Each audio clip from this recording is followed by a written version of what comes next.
Alfredo Andersen foi um pintor que se formou na Escandinávia no final do século XIX.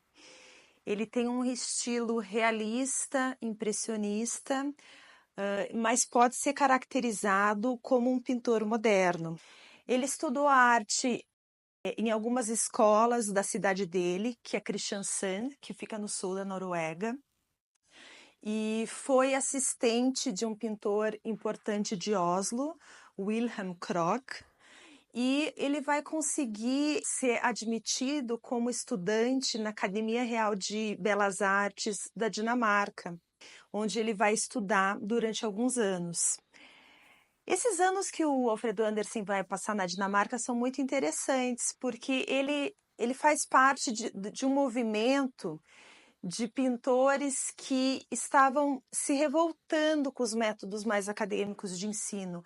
Ele queria expandir, ele queria ter a chance de fazer uma pintura mais leve, mais solta. Ele vai pintar retratos na cidade dele, ele vai pintar paisagens, mas ele vai ter um pouco de dificuldade de encontrar um lugar, digamos assim, mais sólido. Então, paralelo a essa dificuldade de encontrar uma posição, digamos assim, que talvez possa ter sido também uma exigência da família do Alfredo Andersen, ele era um homem jovem, tinha possibilidade de viajar. Então, a gente vê que ele tinha uma vida relativamente boa, era um aventureiro e, claro, tinha vontade de conhecer o mundo. Quando ele chega em Paranaguá, em 1892, obviamente que ele não chega pensando que ele vai se tornar o pai da pintura paranaense, né?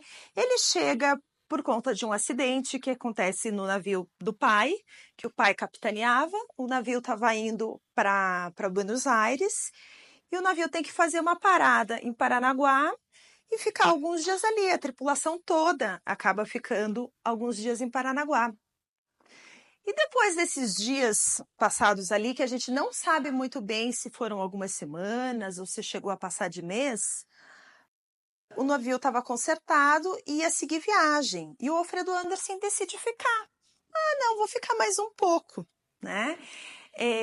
Paranaguá era uma cidade que, pela condição de porto, né, recebia muitos estrangeiros, né?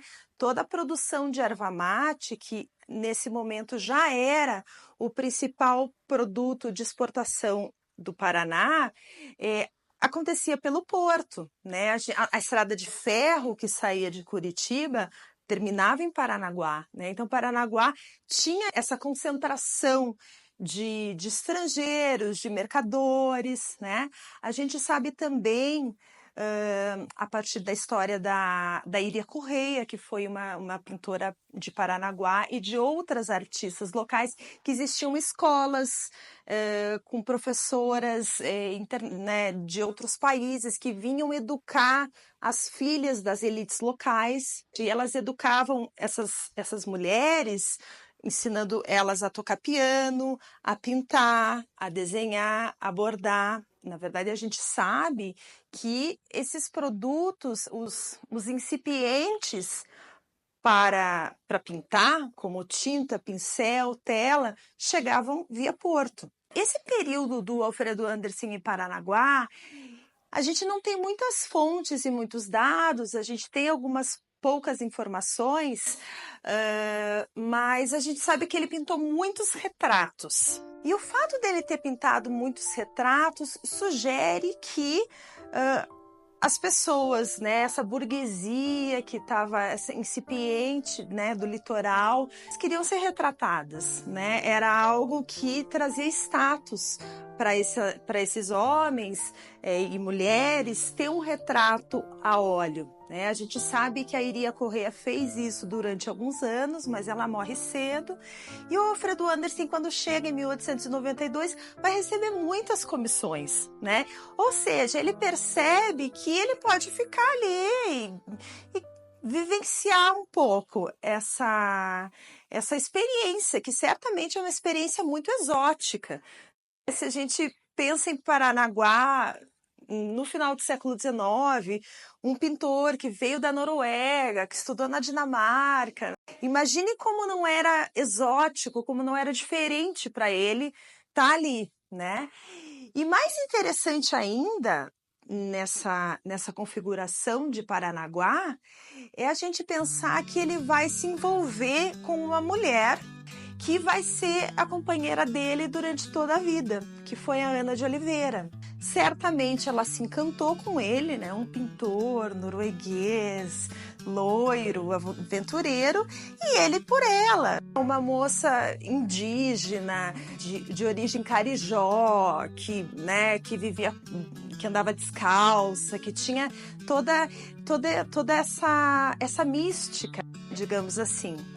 Vale dizer que existia na Europa, nesse contexto do final do século XIX, um certo encantamento. Os movimentos modernos, quando eles querem, digamos assim, se libertar das amarras do academicismo, vão olhar muito para as populações nativas como uma possível fonte de autenticidade, de verdade, de pureza.